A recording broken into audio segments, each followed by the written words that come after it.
Hello world, Frida Reba Darcy and Patricia O'Connor here, and it is the bonsai balcony, and tonight is more of a bonsai living room. What you see before you is, to me, a bit of a star attraction around my house. One of my favorite species of trees is the Ponderosa pine. And I'm also a big fan of Literati. And I'm also a big fan of wild trees. Although I know that in America we have Yamadori, and in Japan there is a scarcity of aged trees that could be collected in the wild, because that has already been done for so many generations. That I think about how many people get into bonsai and the first thing they think of is to run up there to the hills at the edge of town and go dig up something, and a lot of times that isn't going to go well. So I have mixed feelings about Yamadori. Having said that, this is my 27-year-old Yamadori Literati Ponderosa. This little tree's name is Hoss, and let's see. Currently, this guy, I believe, is still Shohin. Let's see where we come out at on this with this tree. We're a little tall. We're about 8 inches. I could lower it some, but with needle height, we're like at 8 inches. It's a little tall, not too much. It's a little tree. It's time to repot this guy. It had roots escaping out of the bottom, which is good. I think it is also, I don't know, I worried about it being underpotted, but I had 2 Ponderosas. I accumulated this one, and I accumulated its bonsai opposite, which is a very large tree. And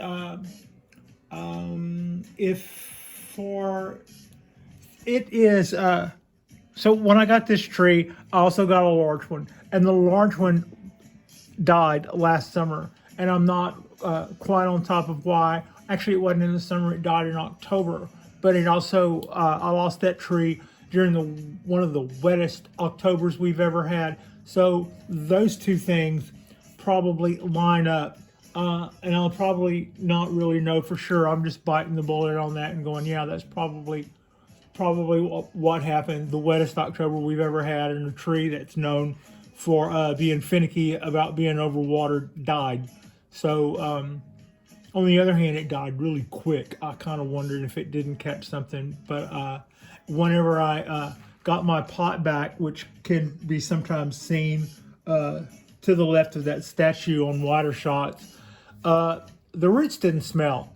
There was no root rot. I mean, everything about the tree looked like it was a fine tree, except for the part where it was absolutely dead. So, yeah, that's not really a great plus. So, but other than that, that kind of almost raises the importance on this tree. I mean, I want another Ponderosa really quickly, but at the same time, when I went through that other deal, and I noticed that the tree was not healthy, and within just a few weeks of that, it was completely gone. There was no turning around or anything. It was probably already dead when I noticed it was not healthy, and it just took it that long for the needles to turn red. And yeah, that was kind of, so this is my one and only Ponderosa, and it, on the other hand, see, going along with that, maybe it got the sniffles thing, because while it would be fair to say that you probably overwatered it, I had 2 of them to take care of, and this one showed absolutely no such symptoms. And another thing that you might, I don't know, I think this is important. It could be that it's not right, but I looked at this. a lot of my trees, you'll see that they grow moss. Not my ponderosas.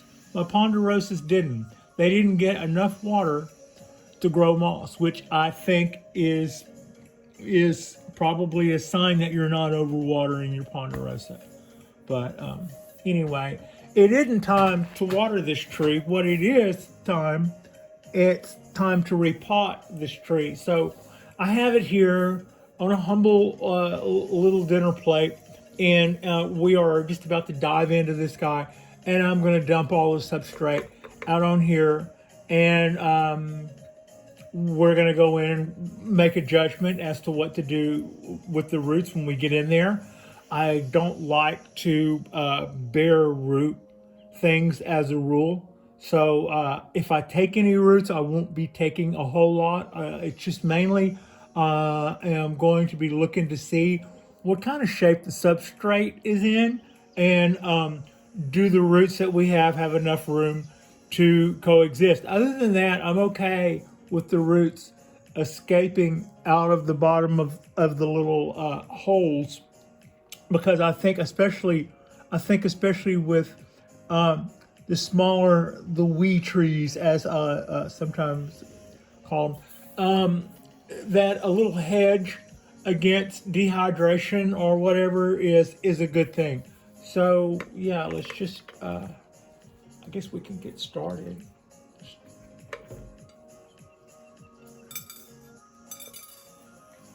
Oh, you missed it. Oh, there it is.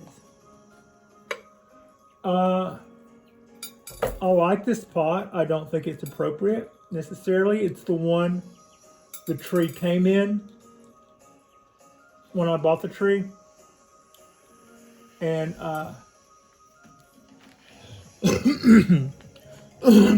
I'll subscribe to the thing that if it isn't, if it's an evergreen, it should probably get an unglazed pot. And glazed pots with colors are typically for trees that are going to lose their foliage in the winter. The idea being that gives you something to look at. Now, I had been freshening up the substrate on top a little, so it might have looked a little better than it was. I hadn't really thought about that.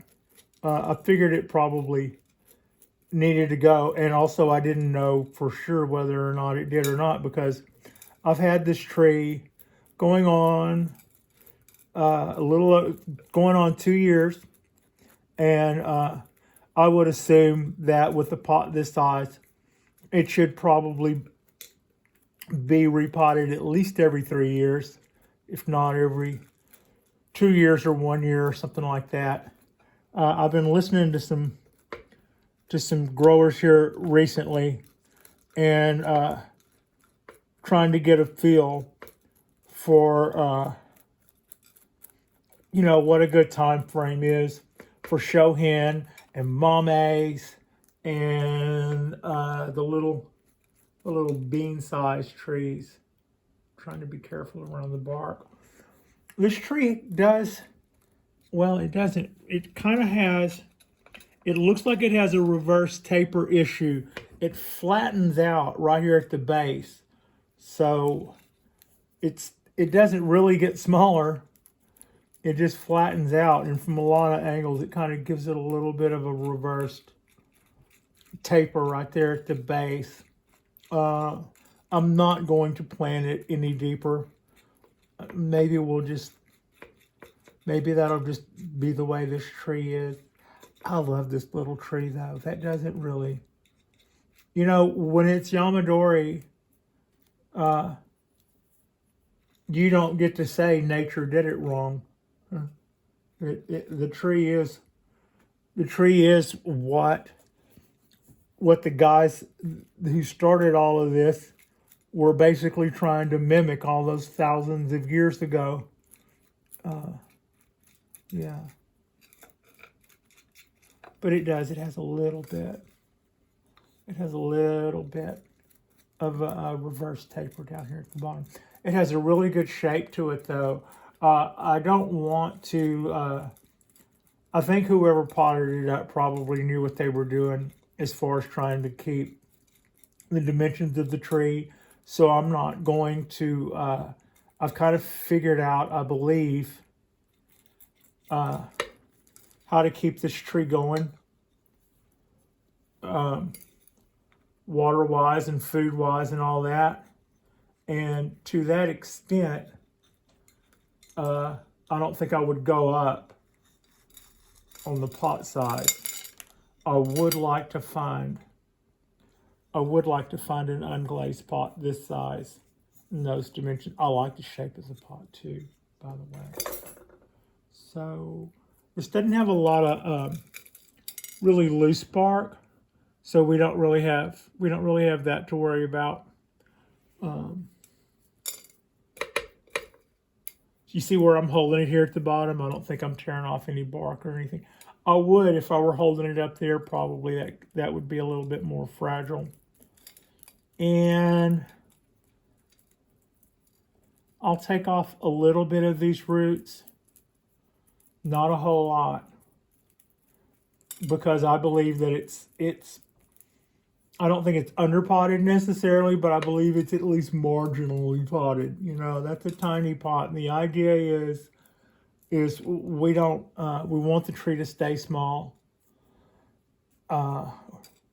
Also, a lot of bonsai trees, you don't mind if you fatten up your tree. That is an indicator of age, right? Not what you necessarily want to do with a literati. That's what makes them a little bit, for such a simple design. What this has going for it is it's whimsical, light, you know, airy, see, very light limbs. If those were fatter, it wouldn't work. If the trunk were twice that thick, that would be impressive, you know, in a bonsai sense, but not in a literati sense. When, you know, so there's a lot going on there. There's actually a lot more going on here than what meets the eye. And that's the challenge to literati trees, is to keep that tree small. Oh, that's a screen. I just found the screen. I was trying to pluck a piece of akadama out, and I was going, what in the world is that? Okay. So right here we can see, if I can get in there with these. Try this way, Pat. Got it.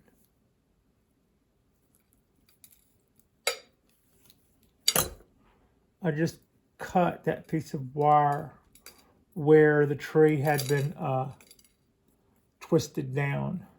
Now I'm trying to loop that out like a fish hook. Done.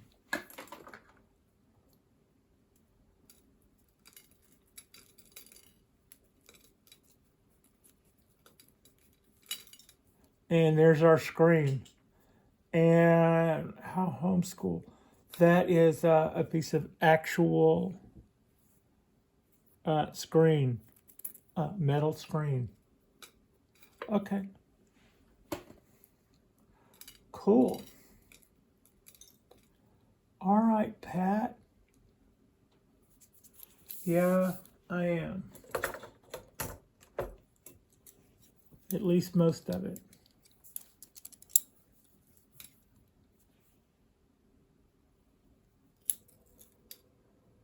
I think that went all the way through, didn't it? All right, got that.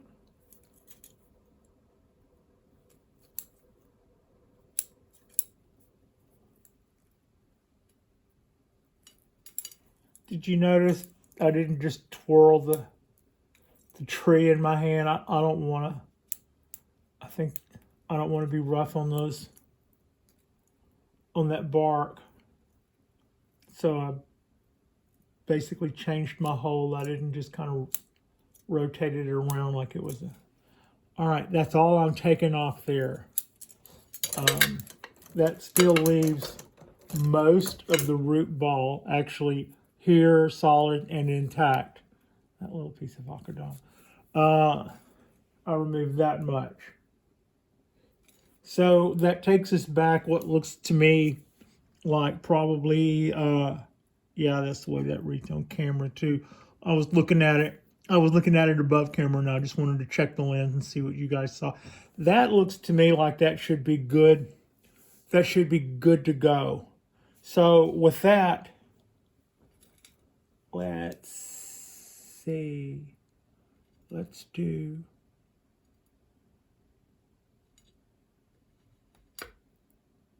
that. All right, and prepare our pot a little bit.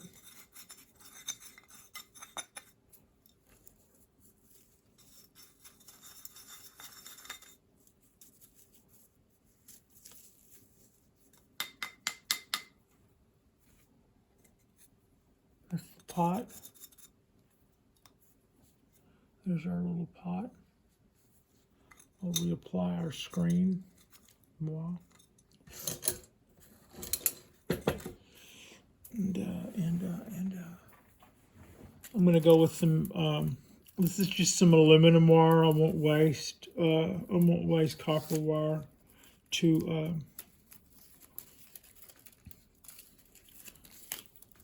pin down a little tree or a wire or a screen, either one.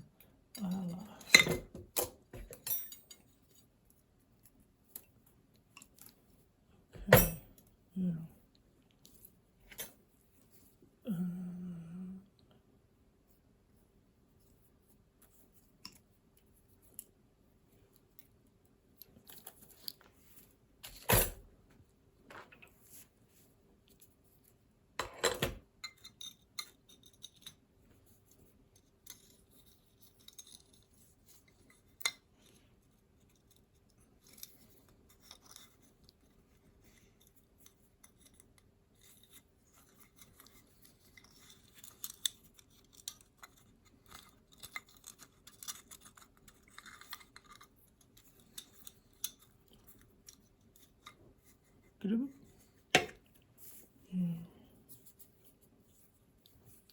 And this will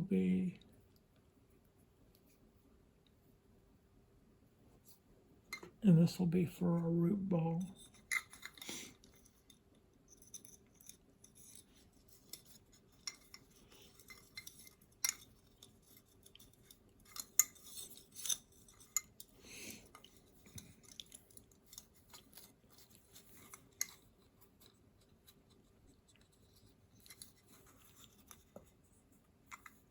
Okay, little pot preparation here, and you can see the water stains here where I've been keeping this little pot in some substrate. I keep it, you know, you've seen it quite often, I'm sure, in the same tray that I keep some other little pines in. Oh, yeah, there we go. Now we're off and rolling. We've officially kicked the camera.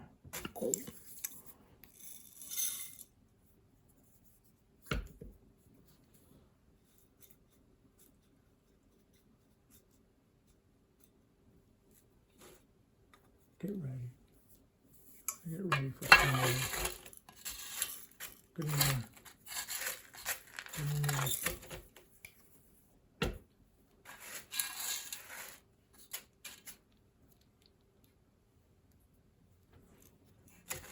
Okay.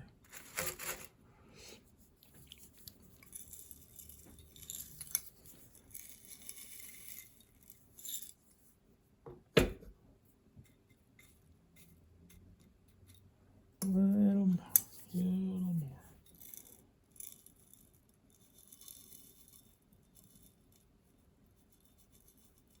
I'm trying to kind of center that little pile right where I want it. Yeah, kind of like that. Okay.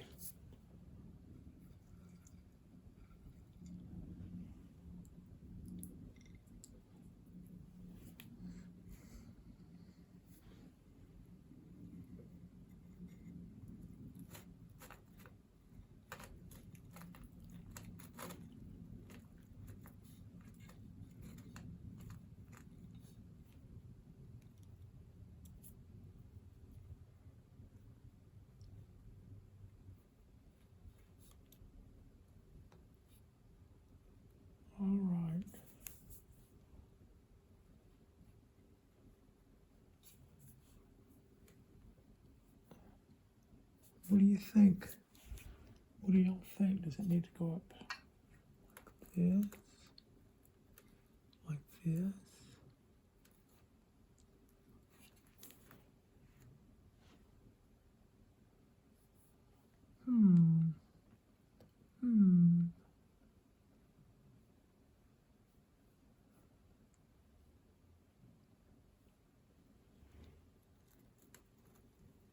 I'm looking through the lens to kind of see what y'all are seeing at this point. I get that wire out of the way. Oh, I kind of like that.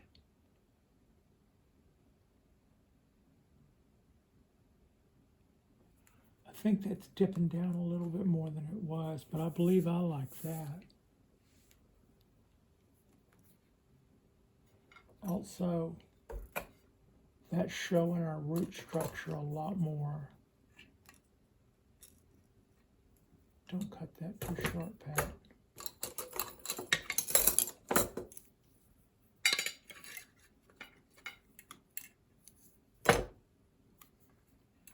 Try not to go taking off any branches when I go bending these wires through here. What do you think? Y'all see that? I think I see that as being pretty cool. Also, man, I'm just gonna leave that just like it was before. There's a little bit of moss over what is some cool root structure up here. And that is impressive, and also I don't want to mess with it, so we are also going to cut that off dangerously short for reasons. I said dangerously short because I didn't want it scraping the bark of the tree when I gave it a twist. Ooh. There's our little twist.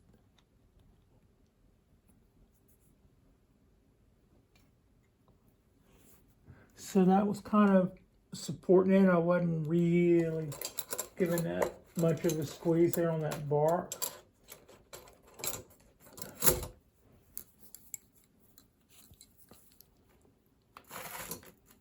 How are we framed? Are we kind of framed okay? We're kind of framed okay.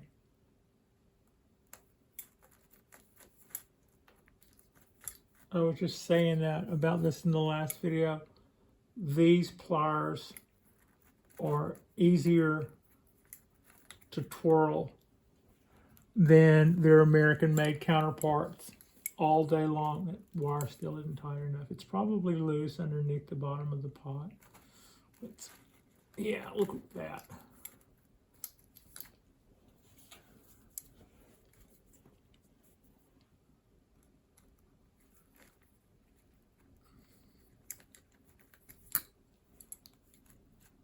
That feels better. More, Pat.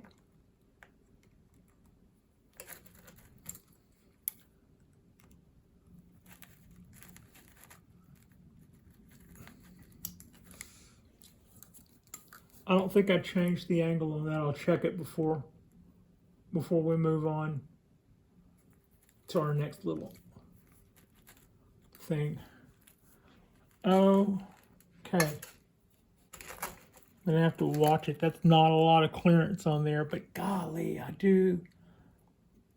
I like that.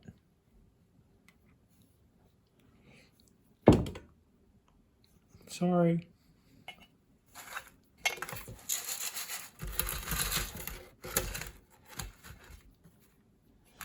I'm gonna have to take the downstairs neighbors to dinner to make up for all the tools and things I've dropped while I've been living here. I am probably a joy to live underneath. You know, on the other hand, I was conscientious. I knew that about me going in, so I put rugs everywhere, and I had to train myself to drag my feet. I learned not to drag my feet. Don't drag your feet. And up here, I don't want to be stomping around, so I kind of deliberately drag my feet. I want to make sure that's going to set well. So, you know, on one end, I do think about those guys down there. On the other, I probably think about them because I know that with me up here, they're in for a tough time. I don't mean it though. Get some of that down in there. Feel really good about that. I don't think we took off too much. I think we probably could have taken off more. I don't see the need to. I think the little tree is hanging out in minimum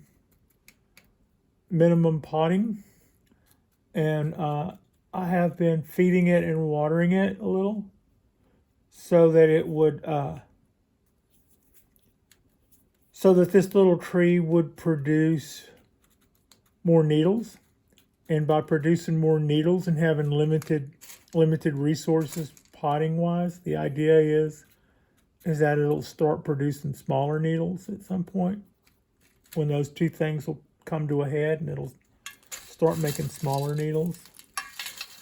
So yeah.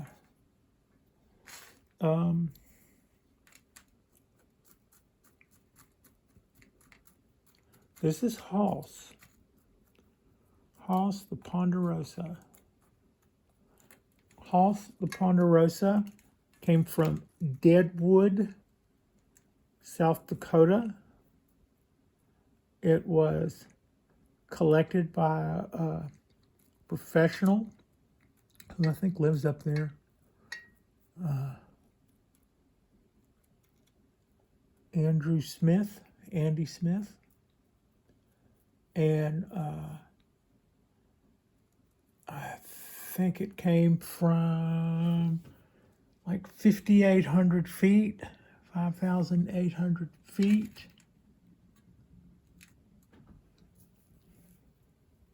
And let's see what else is there to say about this tree. It is a Literati Yamadori Ponderosa. I didn't plant it deeper in the pot, but by laying it down a little bit, that probably matched the old angle. I think it, because all of a sudden it looked more natural here at the base as soon as I did that.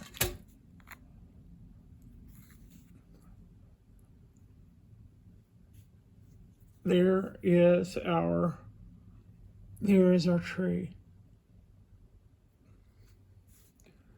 We should be good to go for the year. Now, one thing left to do, and yeah, I always do this, is water all of that in and water it in until the dust comes out. I don't get to say that on my videos much because I don't repot stuff outside. I water it outside, or I'll take it to the sink and put the sink on sprinkle and do that sometimes. But what I won't do is water it here on my bonsai table. That'd be a little much even for me. So yeah, that's us. We just repotted this guy. It's pretty simple. Watering it in and we'll be done. The tree is producing a lot of needles now. It's filling out a little bit more than frankly what's appropriate for a literati, but that is kind of going on with what I was saying earlier. We want the guy to produce a lot of needles. We want it to get healthy and happy and produce all these needles, and then at some point go, well, if you know, I don't know how to tell you guys this, but if we're going to just keep making all these damn needles, I'm not going to be able to keep them as long. I hope you know this. And then at that point, that plays right into our evil hands. It starts knocking out smaller needles. And at that point, we have a very healthy, happy Ponderosa with short needles. And then we can go back and start cutting the tips off and cutting it back to that slightly more whimsical, living on the edge, on the fringe, you know, kind of look the way Literatis are known for. So that's kind of why right now it looks a little happy. It looks a little like that because we're trying to take care of it. Now, even then, I'm not going, I said I'm feeding it. Those are all single digits fertilizer. It's my BioGold. It's 555. And even that, I'm not going nuts with the amount of BioGold. It gets a fairly small dose of that so that it can sustain, but not a whole lot. We're not feeding it. We don't want it to get fat. So yeah, that's that. No, I can't really do a rotate with this without getting weird.